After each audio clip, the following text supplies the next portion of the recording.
We help companies just stay in compliance, doing spot checks and audits and compliance programs and things along those lines. I believe your firm has helped save clients more than $100 million in overpayments and denials. What's the secret to that kind of success? Is it deep expertise, process, relationships, or something else? It's a combination of all those, Wayne. Because of our background, having worked with the CMS contractors, we have really good connections there. In many cases, we've interacted with them on a regular basis. There's a mutual respect there in that fact that we understand what their role is and they understand what our role is. There's a lot of value in having an independent third party who's really familiar with how things look to come in and do an audit. Even if it's just a one-time small thing, there's a lot of value in there. If there was one thing that DME providers could do to prevent an audit, and they would only know by listening to this podcast episode, what would it be? I would say we are live on the number one DME podcast in the country. Claim to fame. Today is a special day. We have two Waynes on the podcast. We got Wayne Hudson, of course, but then we have Wayne Van Halem from the Wayne Van Halem Group. Welcome to the show, Wayne. Thanks, Alex. Good to be here. Welcome. Alex took my joke, so thanks. It was too easy not to. I haven't heard it before. Yeah. It's not too often you get two Waynes in the same room or FaceTime, so this is really exciting stuff. Anyways, let's move on. So Wayne, can you tell us a little bit about, who you are and your company? If anyone who doesn't know who you are would love to just cover that now, that'd be great. Yeah, sure. So, the Van Halem Group, we're a healthcare consultancy based in Atlanta, Georgia. We provide a variety of services to the post-acute care market. A big focus of that is audits and appeals. So I sort of lump our services into two big groups. One is proactive and the other is reactive. So proactively, we help companies just stay in compliance, doing spot checks and audits and compliance programs and things along those lines. And then reactively, if they're sort of navigating a complex regulatory issue or an issue with a payer, we sort of help them sort of resolve those issues and navigate through that. So my background is I worked at CMS for about a decade, primarily in the area of program integrity. And most of the folks on our team are also folks that I worked with at Medicare. So folks that I worked with for a really long time. We've actually been in business. Next year will be our 20th anniversary in business. So really proud of that. And I started the company in 2006, and then we were acquired in 2014 by VGM. So they're a great partner of ours and supporter of ours, and we're happy to be a part of that family with them. That's awesome. Wayne, most people run from the word audit, but you've made it your mission and even your passion. What made you want to dedicate your career to something most people actually dread? That's a really good question.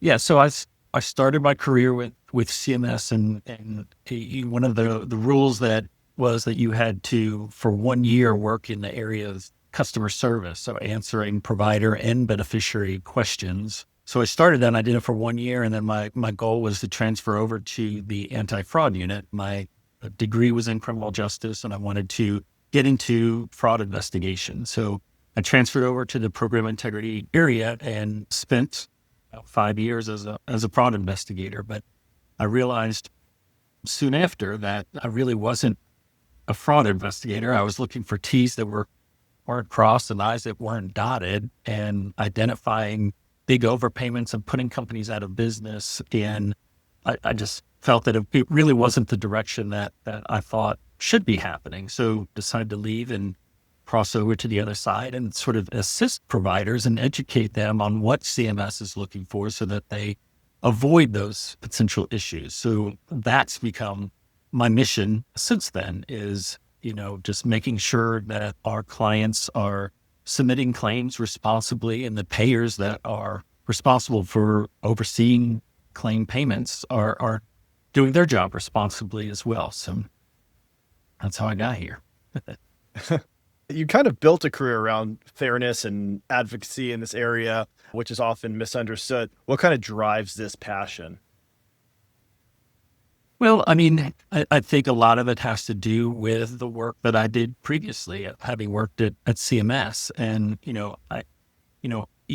like the current administration, we keep touting fraud, waste, and abuse, and everyone is for reducing fraud, waste, and abuse. But in doing so, you need to be fair to those who are, that you're working with. And, a T that isn't crossed or an I that isn't dotted isn't fraud, waste, or abuse. And, it just became frustrating for me to see what providers were going through, and the fact that CMS, in my opinion, did not do a great job of sort of educating providers on what they're looking for and what needs to be done. And they have these really complex policies, and I saw a need there, and decided that was the route that we wanted to go. So that was the drive for me.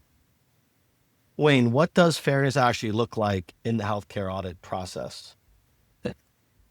That's a great question. And a lot of folks will come back at you and say there's not much that's fair in the process, but there is a way to be fair. I mean, the one good thing about, particularly when we're looking at government claims like Medicare, is that they have really clear policies. And whether we agree with those policies or not doesn't matter. We have to abide by them. So that's what fairness looks like to me, is that you're educated and aware of what the policies are and under what circumstances a payer will pay for something for one of your patients, and you abide by them. And so you're submitting claims responsibly, and they're reviewing them fairly and providing feedback. And if a patient does not qualify, that there's other methods or means for them to try to seek payment for that. So that's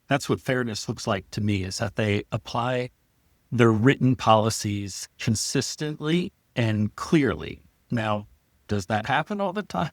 Of course not. I mean, we see policies applied inconsistently. We see payers treating providers unfairly on a regular basis. And again, that's where we try to come in and help the situation.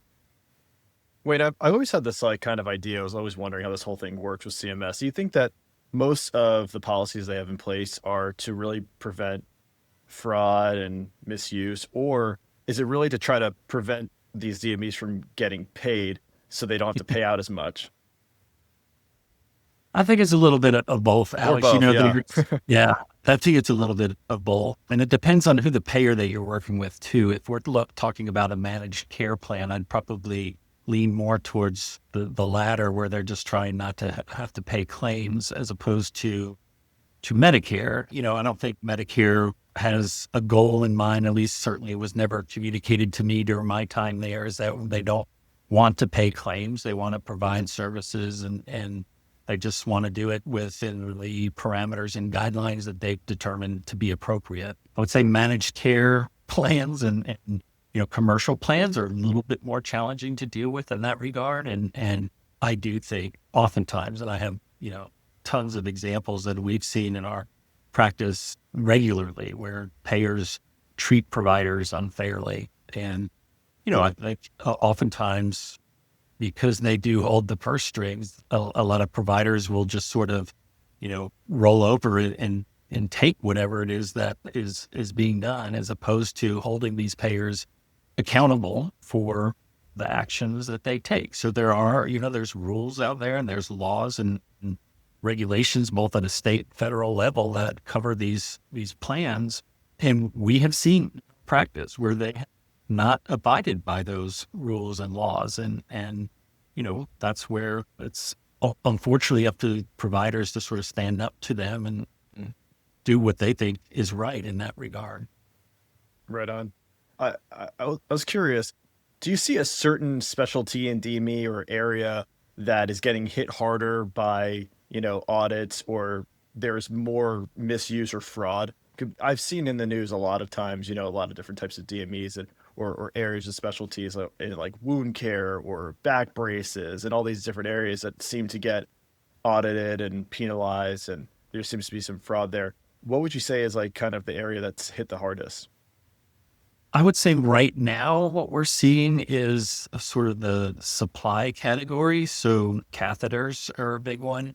And it's all a result. Usually CMS uncovers a particular issue or incident, and then that sort of drives what we start seeing as far as in the market, what other payers are doing. So I think it was probably 2024, there was a fraud that was uncovered in the Texas area, and there were multiple suppliers that did bill hundreds of millions of dollars fraudulently for catheters and other supplies. CMS actually did a good job and caught most of it up front and stopped the money from going out the door. But just because this happened to be related to catheters, we now see all of the contractors that have audit responsibilities, which there's a number of them out there, are focusing their audit efforts on catheters. So it really does, while, obviously what happened, they were billing for products that they were not providing. So they were definitely being fraudulent, but all that does is really put a bullseye on all the folks out there that are trying to do things the right way. And they're the ones that are having to deal with the audits. And, CMS really, spoke out loudly about this fraud that occurred and the egregiousness of it. And they were absolutely right, but they should have really also touted the fact that they stopped most of the money from going out the door, but instead they're focusing on how much money was billed fraudulently, as opposed to how much money they stopped from going out the door. Which, that's good on them for doing that. That doesn't happen very often. They should focus on that. That's interesting. Well, speaking of millions of dollars, I believe your firm has helped save clients more than 100 million in overpayments and denials. What's the secret to that kind of success? Is it deep expertise, process, relationships, or something else? It's a combination of all of those, Wayne. We do, because of our background, having worked with CMS contractors, we have really good connections there. They know who we are. They, in many cases, we've interacted with them on a regular basis. There's a mutual respect there in that fact that we understand what their role is and they understand what our role is. So I do believe we have some success because of that, the relationships that we've built, but our experience really helps a lot too. So, I finished my career at Medicare as their National Director of Statutory Appeals. So we know how to present appeals that would speak to the contractors and make sense and present a case for them that says, oh yeah, this is why these patients qualify. So, oftentimes it's, these contractors are so, and I get it, they're bound by policies and things along those lines, but, they make mistakes too. So, our job is to just make sure again that we believe that the claim was submitted responsibly and that it, falls within the parameters of coverage and should therefore be paid. So we can, present that argument. We also have, a team of clinicians that understand the coverage policies, but also, in looking at records, they're able to identify things that, someone like myself, a layperson, could miss. So we have our team of nurses that are involved in all of our appeals as well. So I think it's just a combination of that we have seen such great success. But I also will say that it's also sort of a testament to the quality of the audits that are being done by the contractors. I mean, it's not uncommon for us to have a client go through a UPIC audit, for example, that results in 100% overpayment, and we appeal it and get 100% of it overturned. So, there's a bit of quality issues, I think, that we're seeing now too. And folks at CMS are aware of that. We've actually been meeting with them regularly over the last year or so to identify some of those issues and show them the quality of the work that we receive. A good example is, we had a client that went through a UPIC audit on oxygen, and the UPIC denied 100% of their claims, saying they didn't have a CMN. Well, all of the dates of service were after the date that the CMNs were no longer effective. So, they're just applying rules incorrectly. So that helps us, I guess. It makes it easy for us, I guess. Is this kind of combination of like expertise, process, relationships, what made you guys attractive to VGM? How did that kind of unfold? Because obviously they have enormous reach, so I'm sure it allowed you guys to help a lot more people. But curious, kind of how you went from a independent kind of consultancy to partner with VGM, which is the largest industry group in DME. Yeah. So, I think it was, obviously can't speak for them, but they had reached out proactively to us to talk about this potential acquisition. We were, prior to that discussion, we were a vendor partner of VGM. So they were, they didn't have the folks that were able to provide the services that we did to the DME industry. And, that is the core of VGM, right? If there is a need out there for folks in the DME industry, VGM wants to fill it, and they're really good at that. So there was absolutely a need for the services that we offered in the DME industry back then. The RAC audits were hitting the DME industry very, very hard. And, there was folks out there just needed help. And audits were, in many cases, actually putting customers out of business just because of the impact of it. So, VGM saw that need and decided that they wanted to fill it, and had reached out to us. And we'd been a vendor partner, just a regular vendor partner for a while. Then we had negotiated an exclusive vendor relationship with them. So it was sort of a logical next. We worked really closely with them for a long time, and still to this day, we do work with companies that are not VGM members, but a majority are. And, one of the things that I've always admired about leadership at VGM is, that they have seen us as providing a service that helps their customers and keeps their customers strong, which obviously, if they have strong members and strong customers, that's a positive for them. So, we are a small business, so we don't make VGM a ton of money, but it's more about the service that we offer and the protection that is, so necessary for these companies that have to deal with payers that are treating them unfairly. It's absolutely extremely necessary. Where do you think suppliers struggle the most? Is it documentation, coding, understanding payer expectations? Yeah, I would Probably say all the above, but all of those that certainly have an impact. I think documentation is probably always has been sort of the biggest challenge for the DME industry, just because you're reliant on someone else for the documentation. So, they can't create the documentation themselves. I mean, they certainly know what the policies are and what the guidelines are, but you then have to educate your referral sources and others to document the way in which Medicare expects it to be done, which, sometimes doesn't make the most sense for practitioners that are out there and don't, they don't understand that. So, we have, the people that oftentimes make the policy have not probably in most cases spent a whole lot of time in the real world. And that puts challenges out there because they think, oh, well, this is the way it should be, so we're going to draft a policy that says this. But in reality, that's really challenging, or just not the normal way that many practitioners would do it. So I'd say documentation is probably a big thing. But as an industry, we have improved dramatically in that space. And I think it's all, there's technology. I think there's more understanding. There's some leniency that's been put into the process for certain things. So all of that helps. And, we've seen the DME error rate steadily decline every year for the last 10 years to the point where it's, again, this year is at an all-time low. So we're getting better there. And most providers, I would say, in this environment, they actually, they get documentation up front. They review it. They're looking at it. Whereas, perhaps when I started out consulting, there were a lot of providers out there that were not proactively getting documentation up front. As a result of that, they had some issues with audits and things. It ended up adjusting their behavior over the years, but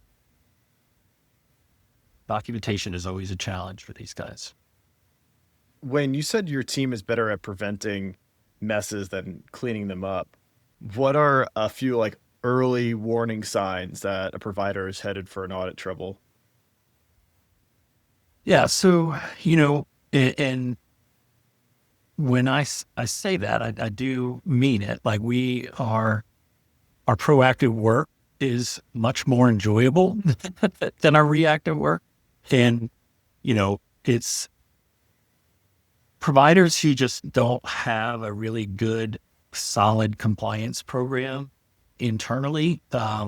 Those are ones that we tend to see that do have some challenges. And it could be they have a compliance program, they have a compliance, someone responsible for compliance, but they're not implementing everything that needs to be done, like quarterly audits or like just proactive checks on their process and what they're doing. And, I think that's the key. And that's where we could come in and assist them and essentially, hiring us is like hiring an expert compliance department. We'll do all the work. We'll just report it back to you guys and our clients. And so, yeah, I would say, if you're doing regular quarterly audits and you're identifying issues, you can fix it before an external agency comes out and does an audit and finds issues. And, unfortunately, that's a lot of folks don't understand that or learn that the hard way by going through an external audit that has, some pretty big impact as a result of it. We've seen large overpayments, revocations, audits can result in a lot of different activities that are challenges and hurdles that the supplier needs to overcome. So just companies that aren't proactive in looking at things are the ones that I think we see having the most trouble. Wayne, for our listeners right now, if there was one thing that DME providers could do to prevent an audit, and they would only know by listening to this podcast episode, what would it be? Oh, wow.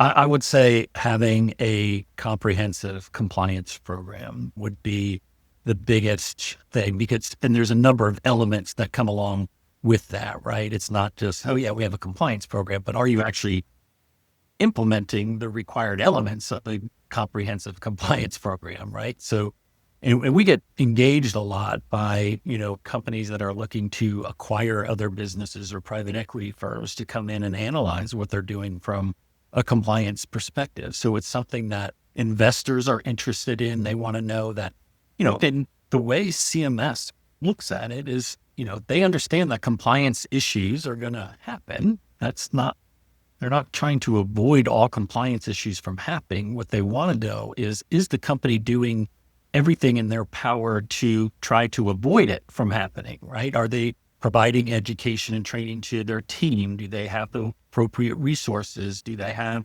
a method for them to report a concern? Those types of things. And if the company is doing those things and a compliance issue still occur, it's going to be a lot easier to deal with as opposed to a company that was not doing anything and that compliance issue occurred. So they actually do that now and assess a company's compliance program when a compliance issue occurs to determine what actions that they're going to take to resolve it from their perspective. And, if the government gets involved and you have a compliance issue, there's things that can occur, right? And it could be as simple as, they force you into a corporate integrity agreement where you agree to have an outside agency review your claims on a regular basis, and you have to do all this reporting. But they'll do that as opposed to maybe taking some criminal or civil action that is obviously has a lot more impact. Wayne, shifting gears a little bit, pretty much every episode we've touched on AI. You mentioned it briefly earlier. With all this new technology coming to the space, into compliance and claims management, do you see audits becoming more accurate or more aggressive? That's a great question. I hope we see it become more accurate. I think right now we're seeing it cause some issues for providers. And I think there's a number of civil cases, litigation that is happening right now with payers' use of AI in reviewing claims. Medicare announced recently a program that they're implementing that will utilize artificial intelligence to review certain procedures and things along those lines. So if a Medicare beneficiary, for example, needs to have a knee replacement, it's going to be artificial intelligence reviewing it to determine if Medicare thinks they need that knee replacement. They haven't announced anything specific to DME yet, but it's certainly there. And we've seen some examples of where, I'm fairly confident the payer used AI in performing the review, and it resulted in some really clear errors. So we're working, for example, a case now where, well, we haven't confirmed it yet, but the payer came back and audited the client's claims and said that they had to refund all this money because they didn't have appropriate prior authorizations in place. And, I immediately thought to myself, well, gosh, this is a really big payer. They should have edits in their system that if a company submits a claim for something that requires prior authorization and they didn't have it, that claim would get denied up front. So why are they coming back and recouping all of this? And, our client afterwards submitted their claims for prior authorization, and prior authorizations were getting denied, indicating that prior authorization wasn't required. So we're having, it's two completely different sort of decision trees here, one saying yes and one saying no. And when we dug deeper into it and looked into the rules for prior authorization, is that prior authorization was not required if the quantity of the supplies that were being provided were within what they considered normal limits. But if it went above normal limits, then it did require prior authorization. And I think in that instance, AI just identified it as a code that required prior authorization and recouped all those claims. So we're in the appeal process on that now, but that's an example where, AI does have limitations, and I don't think we're going to be able to completely rely upon it, particularly when you're looking at, just some of the potential implications. Right? If you're going to recoup money on hundreds of claims, that has a big impact on a supplier and, could put them out of business. So I do think we'll probably see it become more prevalent. I hope with time it gets more accurate, but yeah, it's definitely a tool that's being used already. So Yeah, it's interesting. There could be a world where the argument is between two AIs. AI was used to generate the claim and qualify it, and then AI was also used to reject or deny it, and then it's like two people arguing over their AI, basically. That's kind of happening now, right? Basically shutting down claims like on the major big payer level already, I think. So yeah, I could definitely see that's going to be Then on our side, DME side, they're using AI to qualify these claims before they bill them in an effort to prevent denials downstream. So it's really like AI versus AI at some point. Yep. Yeah. Which is crazy to think about. What AI are they using? Can we match? Exactly. It's like one large language model versus another is what it could come down to. Yep. Yeah. Bot wars. Yep. Yeah. We actually had a call with a potential customer, and, very, very large national company, and they're coming into this, I don't want to say a problem, but they're thinking of like, if we use two different vendors that have two different language models, it could spit out two different answers to like even a client inquiring or maybe calling in. They might get an AI response with one type of response via phone, but if you're using a separate vendor for a chatbot, it might spit out a different answer based off of the language model you're using. So it's pretty interesting that's like how far ahead you need to think these days. Yeah, I was doing just playing around with some AI during sort of commenting for competitive bidding, and I started asking it some questions and I knew the answer to, and AI was coming back with the wrong answer. And when I asked it to clarify, because I think it's wrong, it said, "Oh, good catch. You're right. This is the right answer." So good catch. Like, all right, I still have a job for the foreseeable future. What advice would you give to a DME provider who's never been audited, but really wants to make sure that they're ready when that day comes?